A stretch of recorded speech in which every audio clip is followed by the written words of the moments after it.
So as you guys know, recently Holostars announced that a lot of the members would be graduating, right? And they would be leaving, and they would be having their final streams, right? As Holostars has not been as successful as maybe, you know, kind of cover thought. And yeah, some of them decided to stay, some of them decided to leave. And of course, that is due to the, you know, the kind of lack of support that they're going to be receiving now, now that they've kind of downsized, right? And obviously, I think they've just kind of given them that choice there to be like, hey, do you want to stay? There isn't going to be much, if any, support, right? Or do you want to go and go pursue your own things, right? It seems like a lot of people have decided to go and pursue their own things. Now, there's been a lot of clips of people obviously responding to it and all of this kind of stuff. Now, I just kind of wanted to go through some of the kind of, I guess, summaries of this. So essentially, you know, with Hanamasaki Miyabi, they say his departure had been set in his mind around his birthday, and he agonized over the choice and initially cried out of frustration, but has now reached a state of calm.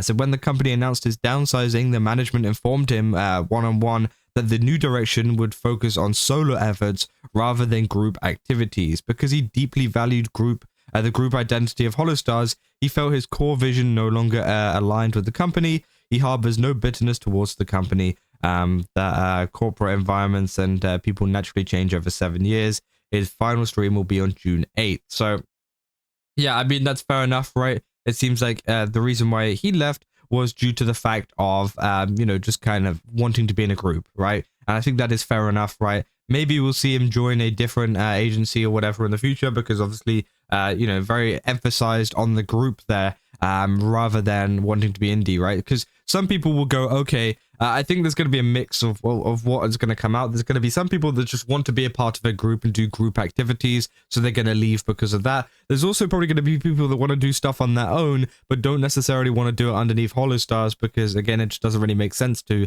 so they want to go do indie solo stuff as well. I think those are going to be the two kind of things, right? Then we've got Izuru, who says, you know, the core reason is he joined Holostars specifically to do music within the group. The conclusion of group activities meant that it wasn't Holostars anymore to him.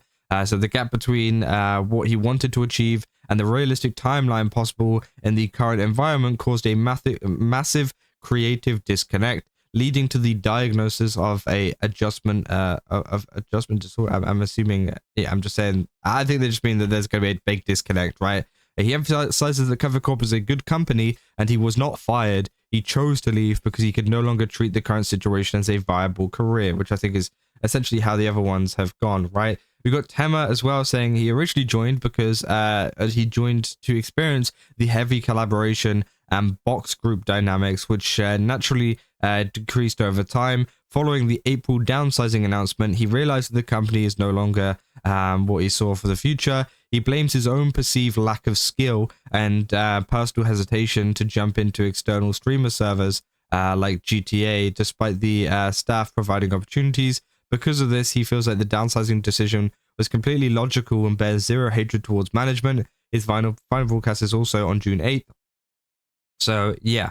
And he also says that he finds pressing the end stream button terrifying because it feels like ending a story permanently, which is kind of sad. And obviously they say with Rio as well, he applied strictly to Holostars because of his dream to be a part of a male idol group. Over time, a mounting gap formed between his idol aspirations and what he could realistically achieve, leading to silent burnout and anxiety about being forgotten if he took breaks. He heavily values his upcoming 3D graduation live on June 25th, which features 19 guests, and asks his fans to redirect their love and support towards the remaining members as they continue to push forwards. Which, yeah, I think is true, right? Because, of course, there is this like kind of factor as well that there are still going to be people there, right? Not everybody has left, so I think a lot of people are going to be supporting the people that have stayed. Now, there was other clips apparently from Araran and Xian. Apparently, they did not add it because they didn't want them to clip their stream, which I find interesting because obviously they're talking about why they left, but it's whatever. Saying thank you. I wonder if anyone has the translation for Araran and Xian's streams. Saying, yeah, Araran was completely animated during his. I couldn't understand everything, but was completely was glad seeing all his friends showing up there in chat. There were so many. So yeah, obviously that's great, right? Saying I really like Astral's word. He talks about people who leave. He didn't worry about people like Arusan, Tema, or Rio. He had a bit of worries for people regarding Shen and Miyabi, though.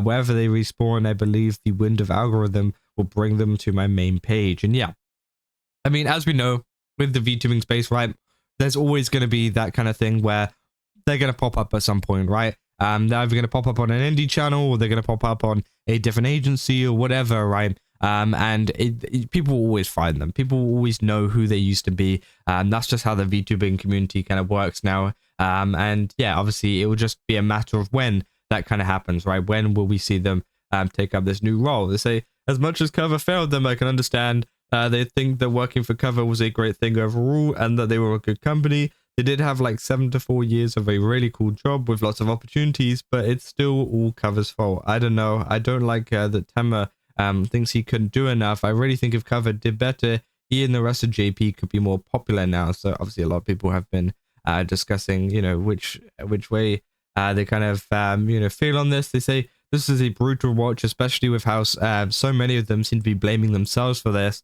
It's fine to be grateful for what they've been going through, given throughout the year, and acknowledge their possible shortcomings or mistakes in their minds may have contributed to the situation. But I also think one can do this while still acknowledging that Cover itself shares a decent part of the blame. I feel sick to my stomach over this whole situation and can only pray that the JP stars each find stability and happiness on whatever path they choose. They decide to walk down after this. Their talents were squandered at Cover.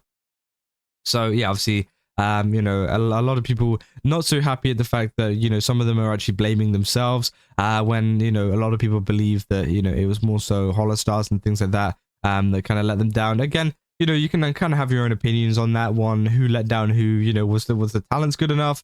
You know, did Holostars do enough? Again, that is completely up for debate, right? What people have been kind of discussing, but you know, I think it's kind of like a bit of 50-50, right? Not 50-50, but you get what I mean. I think there is like a little bit of a part to play for everybody in, you know, kind of what has happened with Holostars, right? But I don't think any of the people should beat them up about it, right? I don't think any of these VTubers should beat themselves up. You know, that, you know, they could do better, right? Because I think they did all try their hardest to kind of entertain and whatever. It just kind of didn't work out, and sometimes that just does happen, right?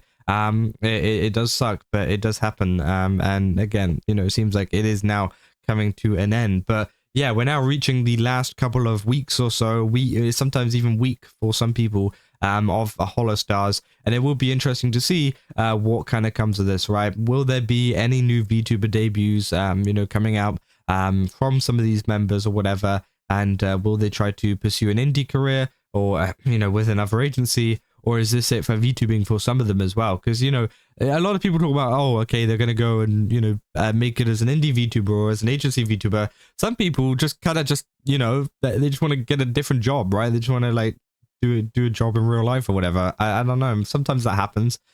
So you never know. But we'll have to see, right? We'll have to see. And obviously there'll be some updates probably in terms of on Twitter or Reddit or whatever people find what new kind of persona they have, right? But yeah, that's about all I got for this video. If you guys did enjoy it, don't forget to leave a like and subscribe. Also, go to GameSubs, use my code Kaza, get 10% off. Again, they got a ton of really cool stuff over there. Definitely recommend checking it out. And yeah, see you guys in the next one. That's all.